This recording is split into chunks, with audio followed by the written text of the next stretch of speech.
জীবনকে ভালো মন্দ সব পরিবেশে মানিয়ে নিতে পারলে জীবন সুন্দর। জীবনে খুব বেশি আশা করতে নেই, তাহলে অনেক কষ্ট পেতে হয়। হ্যালো ভিউয়ার্স, আসসালামু আলাইকুম। দেশ ও দেশের বাহিরে যে যেখান থেকে আমার ভিডিওটি দেখছো, আশা করি সবাই ভালো আছো।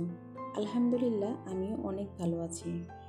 আজকে আমি তোমাদের সাথে এক টুকরো সবুজ শেয়ার করলাম। এখানে আমি নার্সারিতে গিয়েছিলাম কিছু ফুলের চারা আনতে।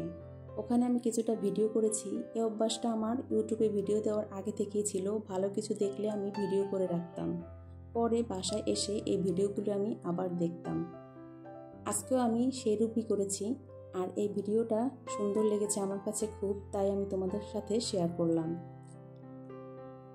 তার সাথে সাথে আমি তোমাদের সাথে আজকে একটা রেখা সবজি রেসিপি শেয়ার করব। রেখা সবজিটা কিভাবে ভাজতে হয়, কিভাবে ভাজলে অনেক মজা হয় খেতে, ওইভাবেই আমি তোমাদের সাথে শেয়ার করব। আগে আমি এই ভাজিটা অনেক পছন্দ করতাম না, খেতে আমার ততটা ভালো লাগতো না, একটা গন্ধ লাগতো। এখন আমি এভাবে ট্রাই করে দেখি, ভাজিটা অনেক মজা হয়েছে। তোমরাও বাসায় ট্রাই করে দেখতে পারো। আমার বাসার বাচ্চা বুড়ো সবাই এই ভাজিটা পছন্দ করে। আমার ছেলের বয়স 12 বছর আর আমার মেয়ের বয়স 7 বছর। ওরা কোনো সবজি খেতে পছন্দ করে না। এখনকার বাচ্চাদের একটা স্বভাব হয়ে গেছে যে ওরা চিকেন, মাংস ছাড়া ওরা কিছুই খেতে চায় না।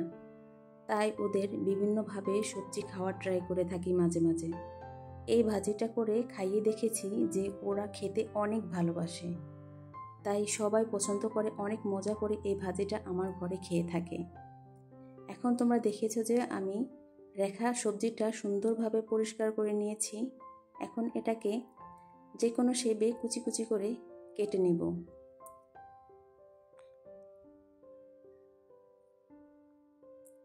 সবজি শরীরের রোগ প্রতিরোধ ক্ষমতা বাড়ায়। সবজিটা আমাদের খাওয়া খুব প্রয়োজন, কিন্তু বাচ্চারা সবজি খেতে একদমই চায় না। আগে আমার ছেলেটাকে আমি যখন হাতে খাইয়ে দিতাম, তখন আমি সব তরকারি থেকে সবজি নিয়ে নিয়ে খাওয়াতাম। তখন ওর একটু কাশ হলে, একটু সর্দি হলে দেখা যেত তো এক ডোজ ওষুধ খাওয়ালেই ও ভালো হয়ে যেত। কিন্তু এখন একটু বুঝ হওয়ার সাথে সাথে, নিজের হাতে খাওয়ার সাথে সাথে ও সবজি খেতে চায় না, নিজে মন মতো মাংস খেতে চায়। আর আমিও অত জোরাজুরি করে পারি না সবসময় নিজের হাতে খাইয়ে দিতে।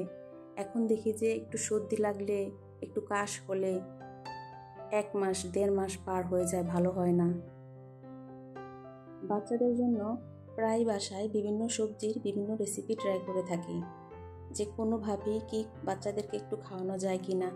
সবজি খেলে বাচ্চাদের শরীরে রোগ প্রতিরোধ ক্ষমতা বাড়ে। কথা বলতে বলতে আমি রেখাগুলো কেটে নিয়েছি। এখন আলুও কুচি করে নিচ্ছি।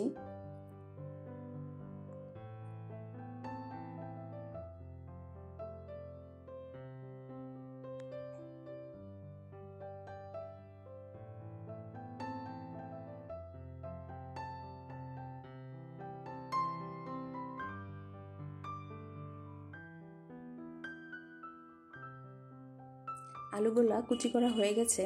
এখন আমি এগুলাকে ভালো করে ধুয়ে নিব।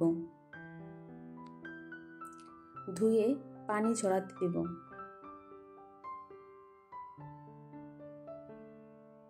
এখন চিংড়ি মাছগুলো কেটে নেব।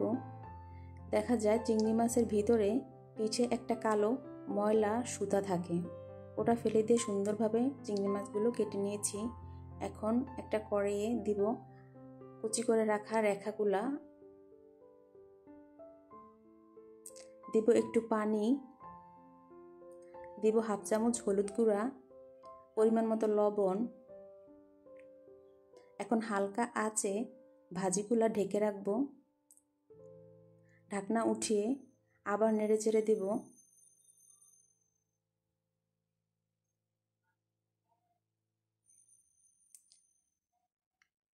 দেখো, সব ভাজিটা আমার সিদ্ধ হয়ে গেছে।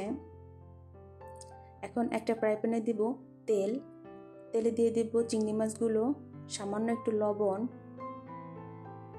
এখানে কিন্তু আমি অনেকটা তেল দিয়েছি, কারণ ভাজিতে একটু তেল বেশি লাগে, আর চিংড়ি মাছগুলো হালকা আঁচে সময় ধরে ধরে ভাজতে হবে। এখন দিয়ে দেব কুচানো পেঁয়াজ, ফালি করে রাখা কাঁচামরিচ। এখন এগুলোকে বাদামি করে ভেজে নিব।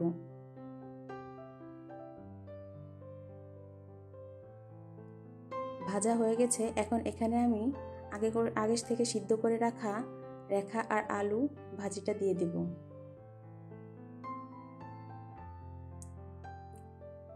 এখন হালকা আঁচে আমি ভাজিটার পানি শুকিয়ে নেব। আমার ভাজিটা রান্না হয়ে গেছে।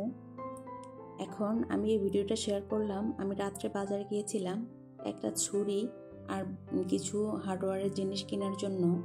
ওই সময় আমি এই ভিডিওটা করেছিলাম। যারা আমার ভিডিও এই পর্যন্ত দেখেছো প্লিজ একটা লাইক দিও, একটা কমেন্ট করো। তোমাদের একটা কমেন্ট আমাকে আরও ভিডিও দিতে উৎসাহী করবে। আজ এ পর্যন্ত। আসসালামু আলাইকুম, আল্লাহ হাফেজ।